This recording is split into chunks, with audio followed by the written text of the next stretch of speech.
Ralph Dale Earnhardt, Daytona International Speedway 2001.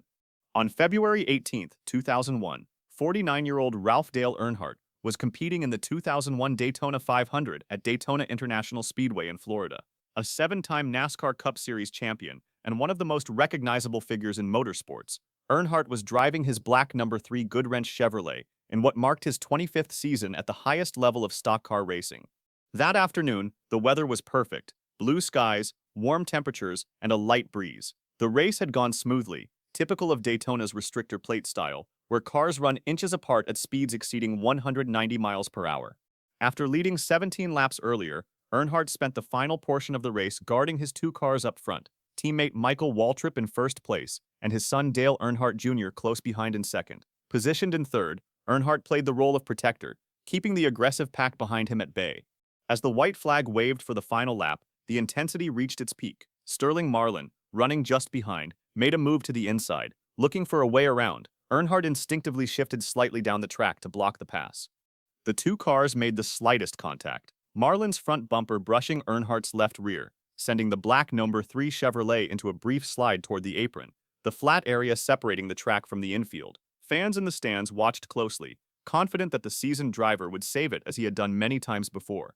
But in correcting the slide, Earnhardt's car suddenly snapped upward across the track and into the path of Ken Schrader's Pontiac. Schrader's right front clipped Earnhardt's passenger side, forcing the number 3 car into the outside wall at roughly 160 miles per hour. The car struck hard, then slid down the banking into the infield. Track crews rushed to the scene within seconds. Schrader climbed from his car, peered into Earnhardt's window, and immediately waved for help. At 5:16 p.m. EST, doctors at Halifax Medical Center pronounced Dale Earnhardt dead from a basilar skull fracture. His passing stunned the sports world and prompted NASCAR to revolutionize safety, mandating head and neck restraints, installing shock-absorbing barriers, and redesigning cars to better protect drivers. Dale Earnhardt's final race changed the sport forever. Adam Petty, New Hampshire Motor Speedway, 2000. On May 12, 2000, 19-year-old Adam Petty was practicing at the New Hampshire International Speedway in Loudon, New Hampshire. He was part of the famous Petty racing family and had just started building his own NASCAR career. That day, he was practicing for the Busch 200 race, running laps and getting used to the track. Everything seemed normal at first, just another day at the racetrack. As practice progressed, Adam ran more timed laps and appeared confident behind the wheel. Then, during one of his runs shortly after 12 p.m. in the second practice session for qualifying, something went horribly wrong. Coming down the backstretch toward turn 3, his throttle jammed wide open, meaning the car kept accelerating even as he tried to slow down. He braked and shifted down, but nothing worked. He couldn't slow the car, and there was nowhere to go. The critical moment came in an instant. His car shot straight into the outside wall at turn 3 at full speed, hitting almost head-on. The impact was massive, causing a fatal head and neck injury. Track safety crews arrived within seconds and began working to remove him from the wrecked car. They reportedly cut through the roof, working furiously for 20 minutes before freeing Adam and rushing him to the hospital. He was taken to Concord Hospital, but was pronounced dead shortly thereafter.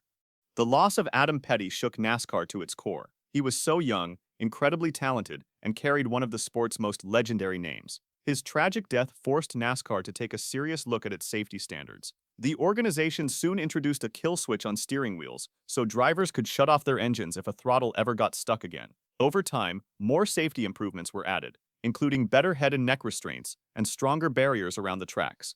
Kenny Irwin Jr., New Hampshire Motor Speedway, 2000.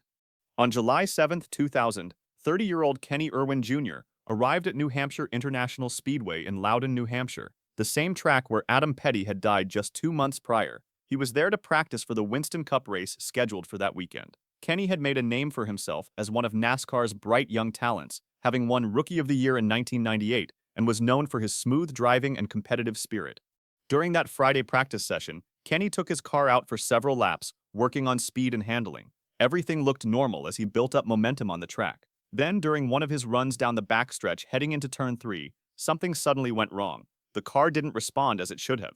Reports later suggested that the throttle might have stuck open, which meant the car kept accelerating even as he tried to slow down. Kenny tried to regain control, but at that speed, there was little he could do. In the critical moment, the car went straight toward the outside wall between turns 3 and 4 and hit it nearly head-on. The impact was violent, sending the car spinning and flipping onto its roof. The force of the crash caused a basilar skull fracture, the same kind of injury that had killed Adam Petty at the very same track just 2 months earlier. Track safety crews rushed to the scene right away.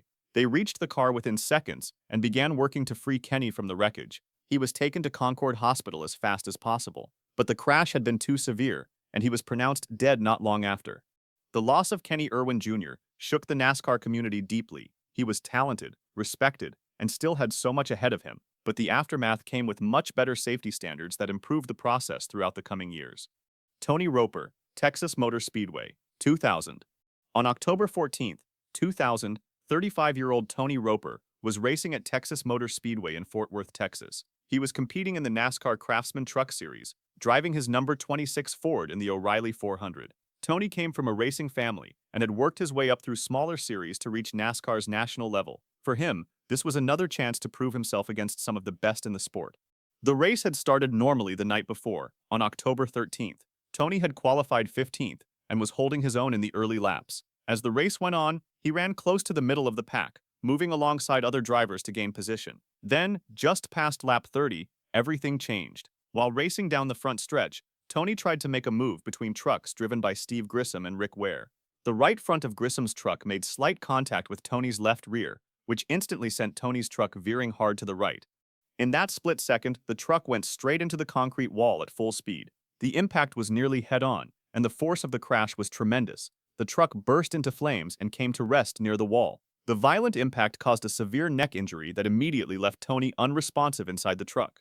Safety crews reached the scene within moments. They quickly cut the roof off the damaged vehicle and worked to pull Tony out. He was rushed first to the Infield Care Center and then airlifted to Parkland Memorial Hospital in Dallas.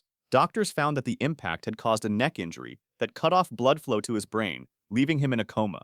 Despite all efforts to save him, Tony Roper passed away the next morning at 10:55 a.m. Tony became the first driver ever to die during competition at Texas Motor Speedway and the third NASCAR driver lost in 2000, following Adam Petty and Kenny Irwin Jr. earlier that year. Fireball Roberts, Charlotte Motor Speedway, 1964. It was May 24, 1964, and Glenn Fireball Roberts was at Charlotte Motor Speedway in Concord, North Carolina. He was one of NASCAR's biggest stars at the time, famous for his speed, confidence, and the fiery style that earned him his nickname. Fireball was already a winner of major races like the 1962 Daytona 500, and that day, he was hoping to add another big victory to his career at the World 600. The race had barely begun when trouble struck. Fireball had qualified in 11th place, which put him right in the thick of the action as the field bunched together in the early laps. On lap 7, two cars ahead of him, driven by Ned Jarrett and Junior Johnson, tangled and crashed. Fireball tried to swerve and avoid them, but there wasn't enough room. His car hit the inside retaining wall hard, and in that instant, everything went wrong. The impact ruptured his fuel tank, and the car burst into flames. Within seconds, his vehicle was engulfed, turning into an inferno as it slid down the track. Fireball was trapped inside, pinned under the dashboard, and other drivers could hear him shouting for help. Jarrett stopped his own car and ran toward the wreckage, trying desperately to pull him out, but the flames were too intense. Track safety crews reached the burning car quickly and managed to pull Fireball out, but he had already suffered severe burns. He was rushed to the hospital in critical condition, with second and third-degree burns covering most of his body. Doctors did everything they could, and for a time, it seemed like he might survive. But after several weeks of fighting, complications set in, and on July 2, 1964, Fireball Roberts passed away. His death hit the racing world hard. Fireball wasn't just a talented driver. He was a fan favorite and one of the sport's most recognizable names. In the months that followed, NASCAR made big safety changes. They introduced fire-retardant driver suits, redesigned fuel cells to prevent ruptures, and pushed for better emergency response equipment. J.D. McDuffie, Watkins Glen International, 1991. On August 11, 1991, J.D. McDuffie was racing at Watkins Glen International in Watkins Glen, New York. He was a veteran of the NASCAR Winston Cup Series, known for his determination and love for the sport. J.D. had been racing for almost 30 years, often fielding his own car on a small budget. Around lap 5, J.D. was running mid-pack when something went terribly wrong. His car suffered a mechanical failure. The left front wheel spindle broke off, which meant he instantly lost steering and control. The car veered to the right and clipped another driver, Jimmy Means, before shooting off the track toward the barrier. McDuffie's car slammed into the tire wall and guardrail at nearly 170 miles per hour. The impact was so violent that the car lifted off the ground, flipped, and came to rest upside down. The crash caused fatal head and neck injuries, leaving him unresponsive inside the wreckage. Track safety crews reached the scene within moments. The race was immediately stopped, and red flags waved across the track. Medical personnel worked quickly, but it was too late. J.D. McDuffie was pronounced dead at the scene. The loss of J.D. McDuffie marked the end of an era. He was one of NASCAR's toughest and most respected independent drivers, someone who raced purely for the love of it. His death exposed safety issues at Watkins Glen. The section where he crashed was too fast and didn't have enough protective barriers. Because of this, track officials made immediate changes. For the 1992 season, they added a new bus stop chicane, a sequence of two mirror image corners designed to slow down traffic by forcing a sharp S-shaped path called the inner loop to slow cars before that dangerous section. Joe Weatherly, Riverside International Raceway, 1964. On January 19, 1964, Joe Weatherly was racing at Riverside International Raceway in Riverside, California. He was a two-time Grand National champion and known for his fun-loving personality that earned him the nickname the Clown Prince of Racing. The race that day was the fifth event of the 1964 season, and Joe was running strong in his number 8 Mercury. The track at Riverside was a challenging road course, filled with tight corners and long straightaways. During the race, Joe's car reportedly had some mechanical issues, possibly related to the brakes or oil system, but he pushed through them and kept racing as hard as ever. As Joe entered Turn 6, one of the track's tricky sections, his car drifted wide toward the outside wall. The left side of the car slammed into the steel barrier. At the time, cars didn't have window nets or many of the safety features that exist today, and Joe wasn't wearing a shoulder harness because many drivers feared getting trapped in case of a fire. The force of the crash threw his head outside the window, and it struck the wall on impact. Safety crews rushed to the scene within seconds, but the crash was devastating. When they reached his car, there was nothing they could do. Joe Weatherly was pronounced dead at the track.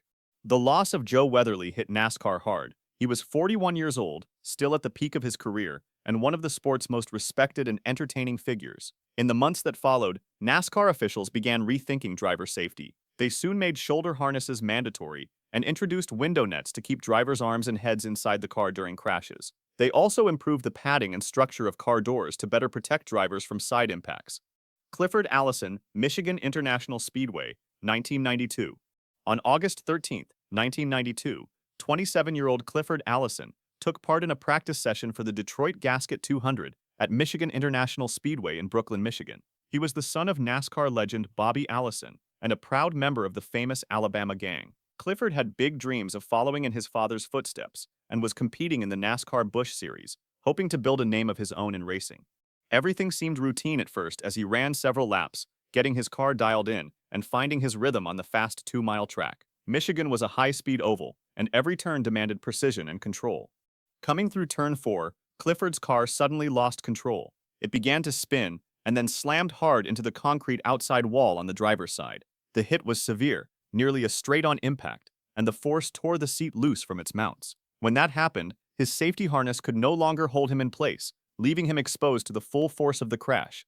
Track safety crews reached the wreck almost immediately. They pulled Clifford from the car and began emergency treatment right there on the infield. An ambulance rushed him toward the nearest hospital, but his injuries were too severe. Clifford Allison passed away while being transported, just a few minutes after the crash. Clifford's death hit especially hard because of who he was, not just a promising young driver, but the son of one of NASCAR's most beloved champions.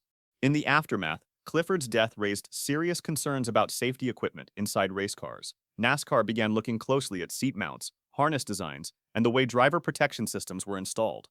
If you'd like to see more stories like this, make sure to subscribe and feel free to drop suggestions for the next video in the comments.